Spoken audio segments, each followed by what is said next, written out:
ตกมาเมื่อแรงใครอยากกินเบียร์ร่างกายอ่อนเพลียถ้าได้กินเบียร์แล้วคงจะจืนวันใดบักกินนอนเมื่อคืนลับตื่นลุกเจ้ามาหน้าตึงบ่จืนซึ้งเหมือนง่ายเหงือกง่ายกามพอย่างไก่เงาถ้าได้กินเหล้ายาดองเจ็บหัวลุกต้องวันใดได้กินเหล้าต้มเหล้าป่า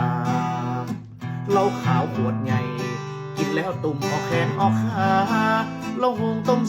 35จิ้มพอตะว่าได้ปลากันเพียว่าจะขอสตังค์เมียซื้อเบียร์วันละ4 กระป๋องกระป๋อง1ทดลองกระป๋องที่2เปิดเช็คความซาป๋อง3ป๋อง4กินหม้อเป็นยุคเป็นยาถ้าได้กระป๋องที่5รับรองเลยว่าร่างกายแข็งแรงโรคเกาต์ความดันเบาหวานบ่ต้องทำหาเจ็บแข้งปวดขาตีนจามือจาตึงบ่มากายกินข้าวลำน้ำลงบำรุงตับไตก็ใส่เส้นปอดใจ